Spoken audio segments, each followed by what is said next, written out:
Dewan Juri yang terhormat, saat ini Indonesia tengah menyambut pemilihan umum di tahun 2024 mendatang.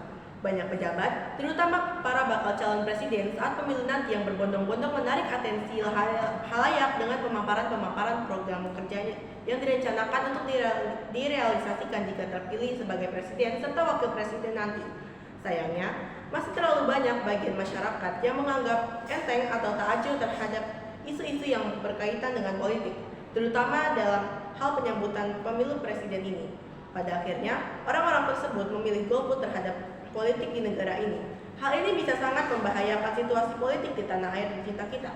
Oleh sebab itu, kami percaya sikap apatis terhadap politik merupakan sikap yang tidak bermoral. Masuk ke argumen pertama kami. Pada dasarnya, Indonesia merupakan negara yang menjunjung tinggi demokrasi, dari rakyat, oleh rakyat, dan untuk rakyat. Tentunya dengan tingginya tingkat golput, demokrasi negara Indonesia akan terancam. Terkadang banyak alasan mengapa seseorang menjadi apatis terhadap politik yang terkenal sebagai sebuah cinta yang sulit untuk dibahas. Misalnya, terdapat pejabat yang sudah memiliki citra baik di hadapan publik, akan tetapi mendadak kecurangan pejabat tersebut terungkap seperti contohnya korupsi. Pada akhirnya, pandangan publik terhadap pejabat koruptor tersebut berubah drastis, serta kepercayaan mereka akan menurun sehingga sulit untuk mengikuti politik lagi ke depannya. Masuk ke argumen kami yang kedua. Agar demokrasi di Indonesia tidak terancam dengan adanya sikap apatis berbentuk golput, rakyat harus benar-benar memilih dan memahami seorang calon politisi.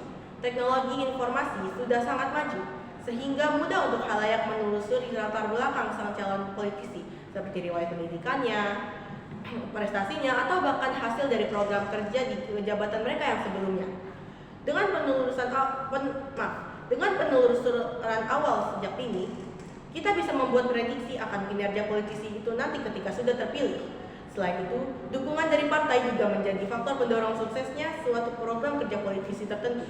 Bisa dikatakan bahwa para anggota partai adalah perantara rakyat untuk menyampaikan aspirasi atau keluhan pada politisi yang tergabung dalam partai tertentu. Dengan ini, demokrasi yang sangat dijunjung tinggi oleh negara kita bisa tetap terrealisasikan dengan adanya pengikutsertaan masyarakat dalam mendukung politisi tertentu melakukan program kerjanya. Masuk ke argumen kami yang ketiga, kembali saya angkat mengenai demokrasi di negara Indonesia ini. Kita harus benar-benar memahami demokrasi yang memiliki konsep pengikutsertaan rakyat dalam pemerintahan. Dewan-dewan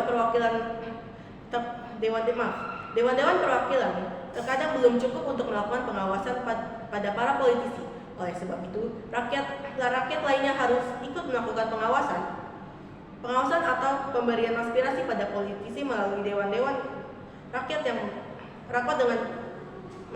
yang ada. Sebab aspirasi yang masuk pada politisi akan kembali pada rakyat dengan pengembangan lain yang ditambahkan oleh sang politisi.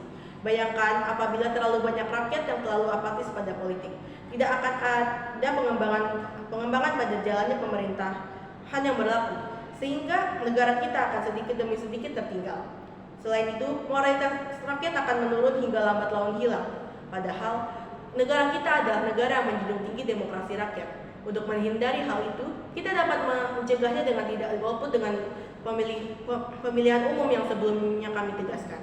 Dengan begitu, kita akan mengantar Indonesia pada kehidupan yang lebih baik dengan demokrasi di dalamnya. Sebab, masa depan suatu bangsa terdapat pada pilihan setiap rakyatnya. Kesimpulan dari argumen kami, sikap apatis sangat mengancam kehidupan berbangsa dan bernegara, terutama mengancam demokrasi rakyat yang sudah dijunjung bangsa Indonesia sejak dahulu.